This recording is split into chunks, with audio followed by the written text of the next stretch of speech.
Hey, Mahama appointed 110 judges in less than your friends 2 years, you know. Edward Mako a court, sir. Omuko dia semfentia MPP for Ghana for Adena aye hu papa Ghana for KOOSE atuja.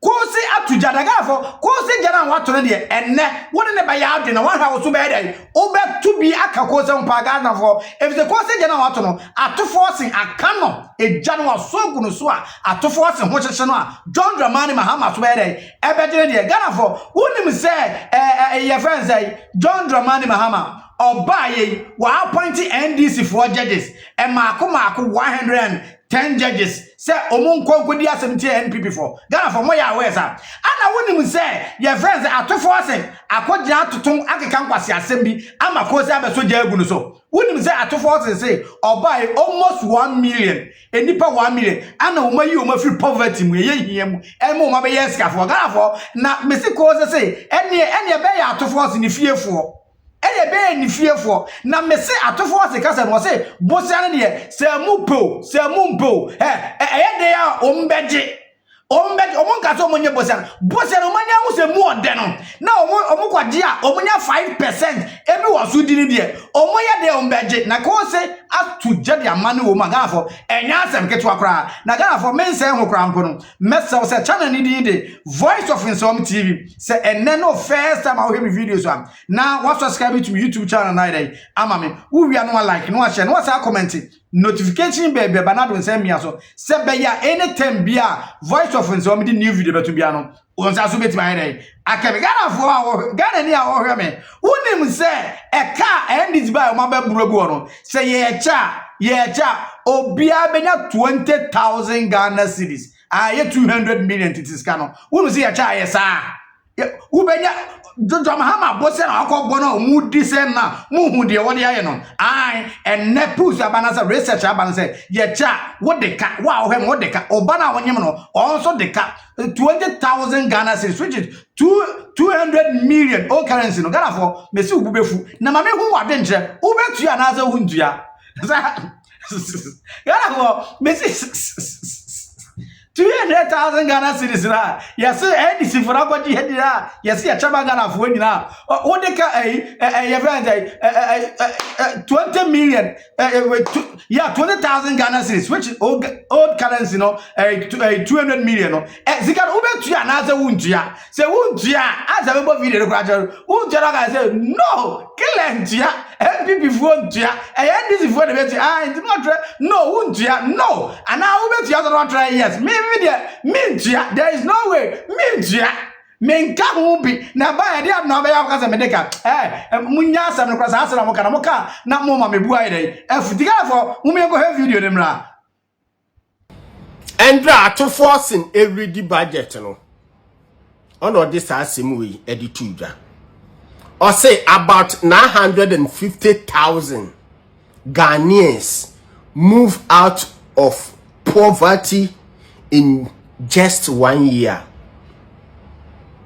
according to atoforcing.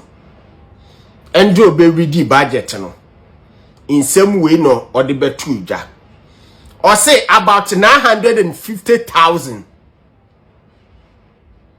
equal 1 million people Ghanaians move out of poverty in 1 year.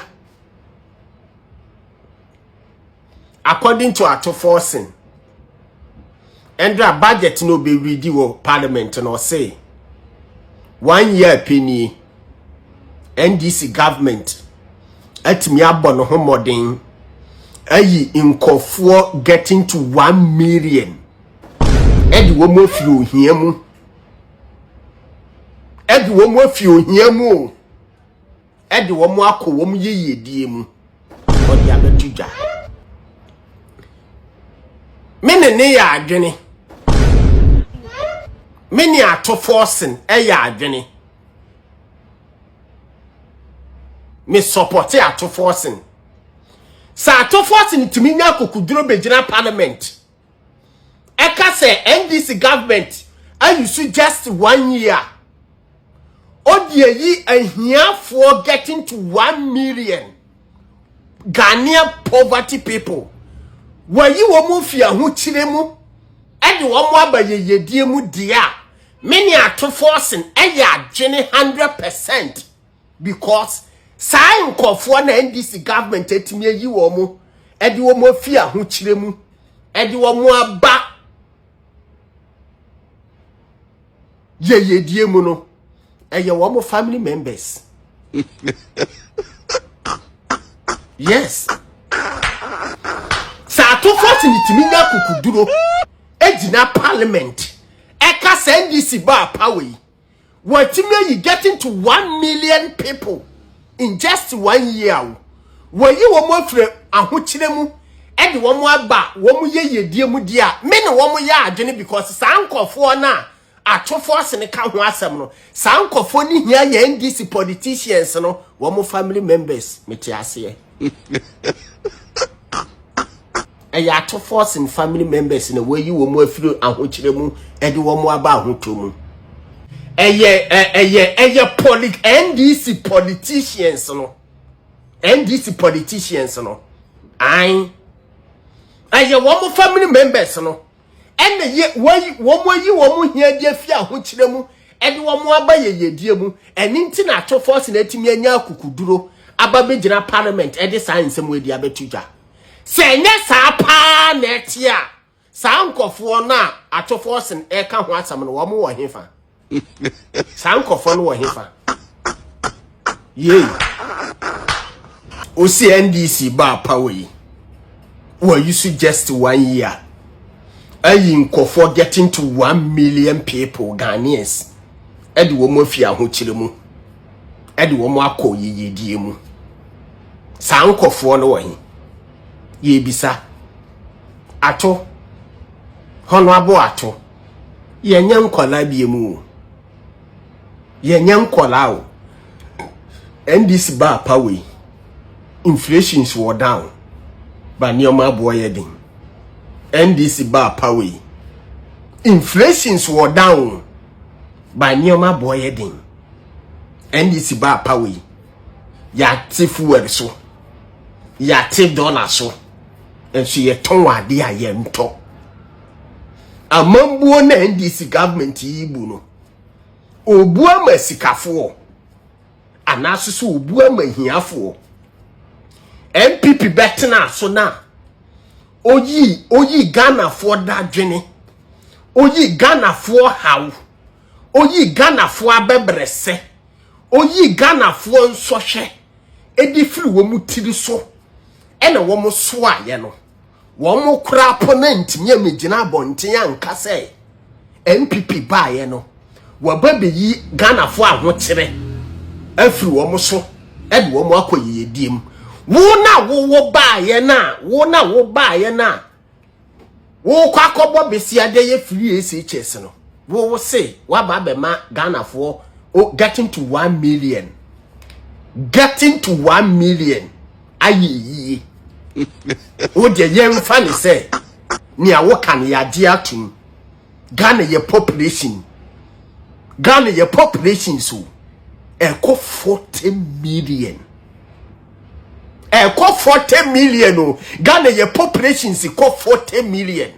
Now that means according to Atofo no or patch they say eko 2 years ni o wo mo use sa 2 years no edi wo mo use sa 2 years na yinkofo getting to 1 million afia ho kire mu a na that means Atofo ne patch they say answer the whole Ghana obi abeye yie no agisi ye ma NDC government 80 years answer the whole Ghana obi atimi anya hoto sa na Atofo and patch because as a finance minister wutimi gina parliament ka say NDC government na you should just 1 year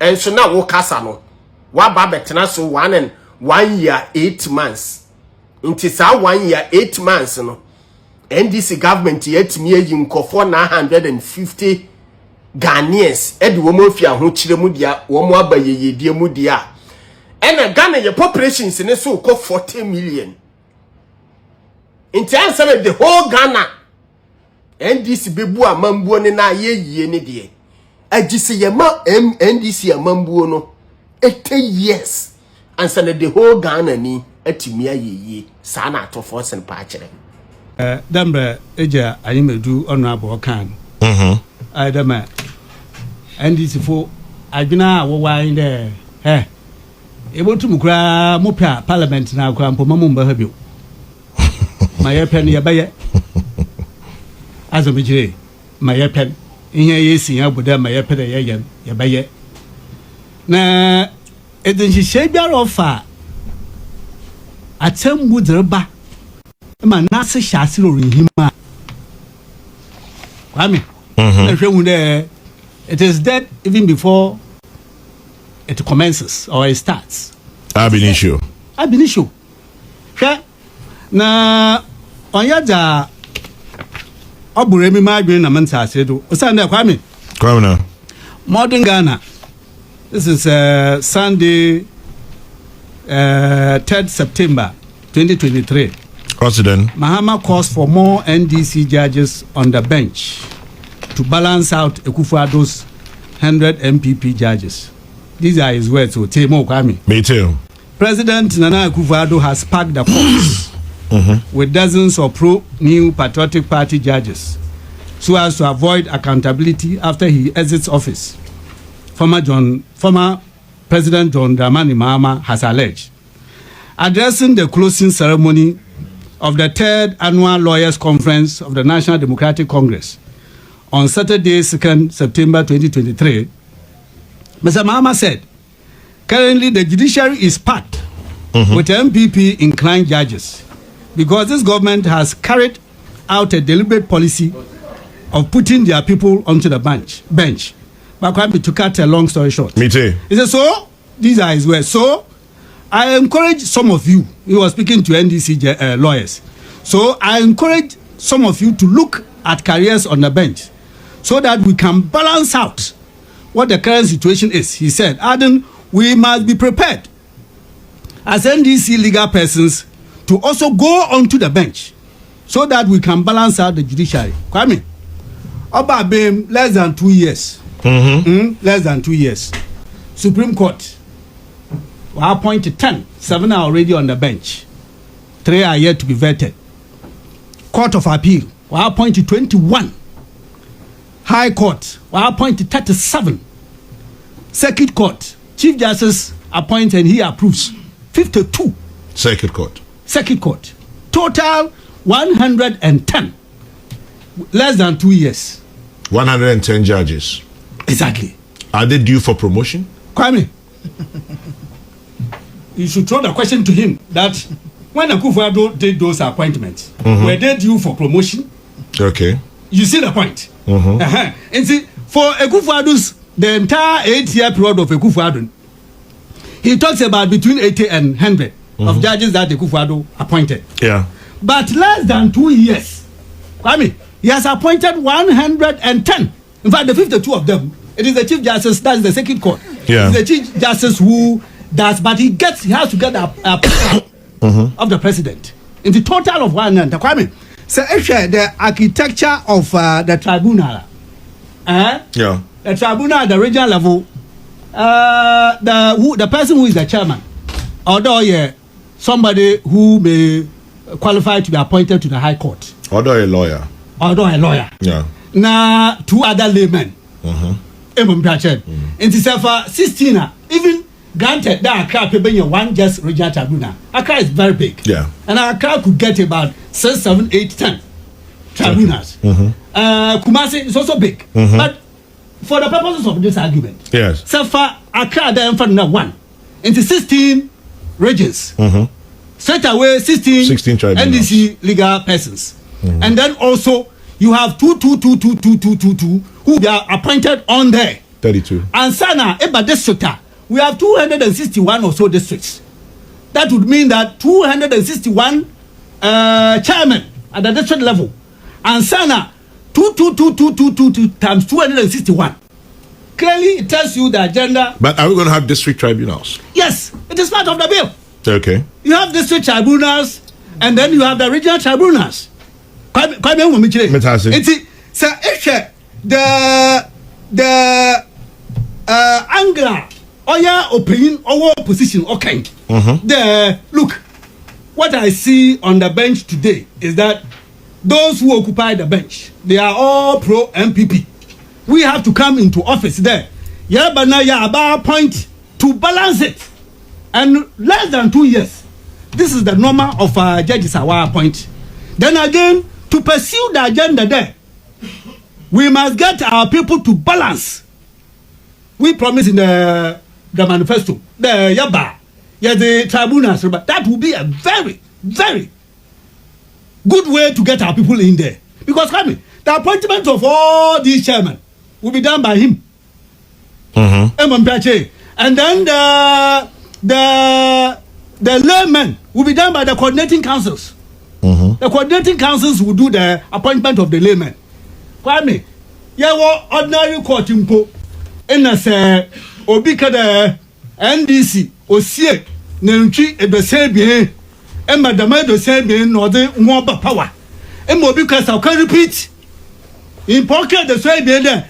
I buried 32 cows in order to get the NDC into power. Obika can repeat it. In repeating the MPP, she is the one who has been arrested over 2-3 days, tried and jailed for 1 year. So but just a little addition. Onye just about a 32 cows into was on the court. So what did she add? Sebi okan simbifa omanpenyi. What does can you tell me? Kwame, now relax. And some kind of sebi mean to me repeat wa.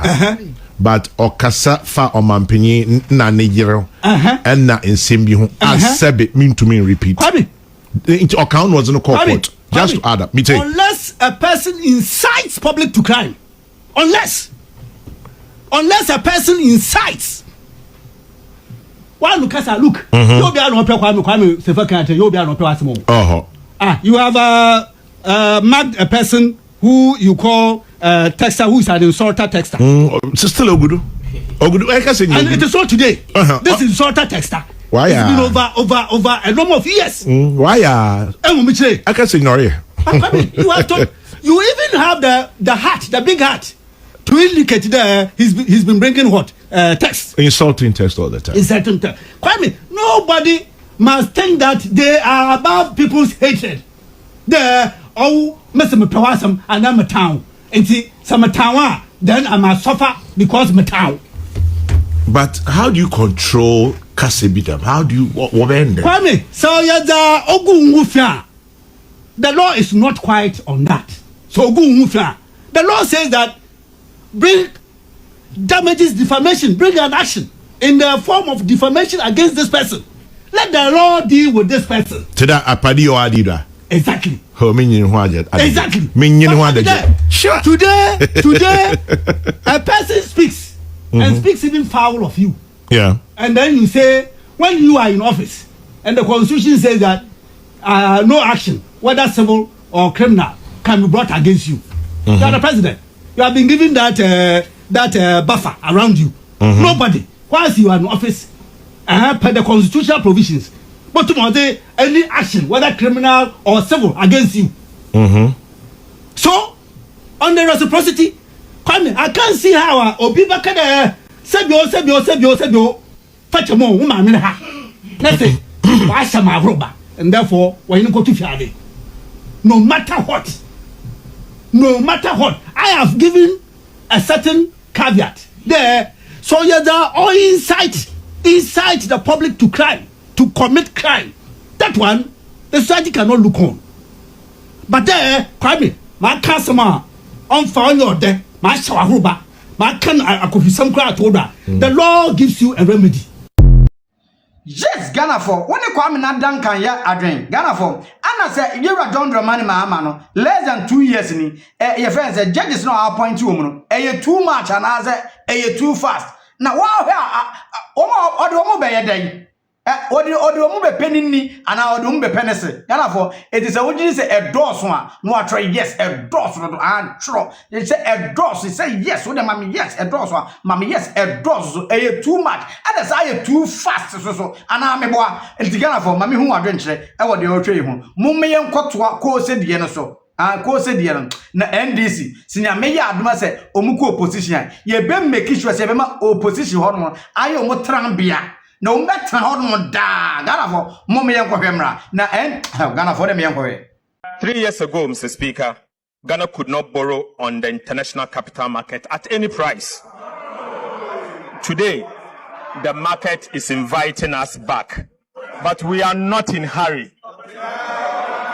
We are not in hurry. Right, Honorable Speaker. 3 years ago, Ghana could not borrow on the international capital market at any price. Today, the market is inviting us back, but I want to assure you, we are not in hurry. 3 years ago, unsustainable debt defined our crisis.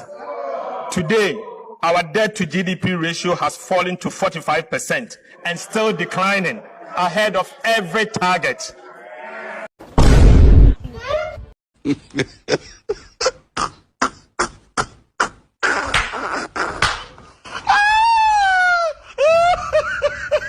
Oye NDC ni a ma wore nho se woye NDC ni na wu dwen se asat now NDC e de Ghana e be kobo shasa asat ne so e de Ghana be kwakọ rechi wo mu destination ma wore nho. It's a lie. As a whole of finance minister,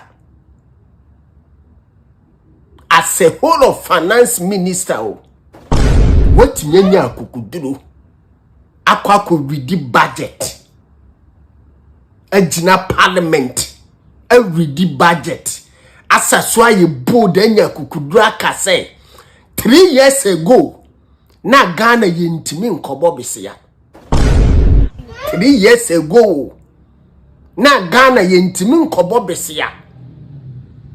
But now ne die ye frye say ye mbra ne ye meje besia. According to finance minister to forcing, but woman prepare woman who say woman kwa akoje besia ni sisi ya woman to woman boase. Now that means the future ne say no matter what no woman beko akoje besia. As a finance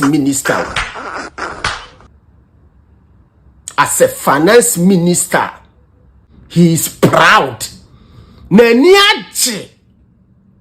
Say international market air friend is obet me aba beje besia.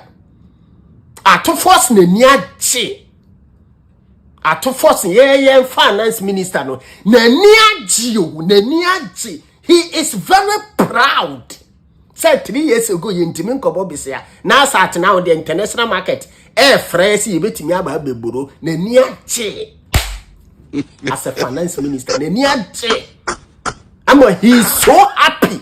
Mowatimian could drive by the parliament to be ready budget. Or this awesome way, dear shame. NDC phobia brain and woman budgets are to force an awesome way. Asat now, ye frost and begin this for you, crew ya your failure. Asat now, Ghana kita more than 10 resources. No, my own kita resources to say, kita resources to say Ghana fro, sebra. Na beje besia, and I obey me about beje besia, a yo de, a yo fe. At me and your kukudri general parliament. Every budget, dear shimmy catcher Ghana for a yo fe. As a finance minister, ye future nini future na ye wani da so say be ye nini ade you like it or not uni baby akwa enu an eda ho no ye future ne no ani o ye future nini de bia e bobo besia MPP Bobby na NDC tia NDC su Bobby na MPP tia say ya na 1000 years na ba na ne ye timu no eno an ye timu kade na ye fe se wo ba yi watimi di nyuma pagu akwan mu ntimi nkobo besi abiem ba afie die utia besi akwaje besi a yempanyifu yi Omu yebi o. Omu yebi papa. O mine no. What you say? NDC be more future they forget it. So who feel say NDC government be more future they forget it. Future ni here and say ye frefre say ye mobo besia.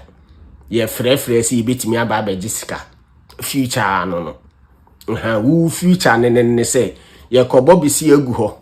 The waba bitua. Who future no future ne kita ye day anim no eno ano no fa show trim say future ne say e ka ye mpanyim fo no bagu on at the end of the day no oh baba ye adwumaden di atua either you like it or not.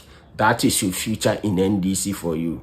Me pese me kama Ghana fo nyina so nte say emprempren ya ye wo mu wo ye Ghana ni afa wonsa guuti se wo ye Ghana ni emprempren ya ye timu ya fa wonsa guuti na start twadwo. If it's on my Ghana, NDC for a butu on my Ghana is in itiase. Then Ghana for a public debt.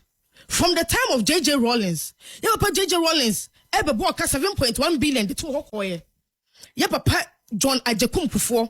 Every abengum na sika wo hono ye $8 billion and ntino na ye wo 1 billion na se bi ode beka ho, and we can all attest to it. Yeah, papa JJ Kufo a footprint of se be free maternal care, of national health insurance, free compulsory basic school, free feeding with only $1 billion.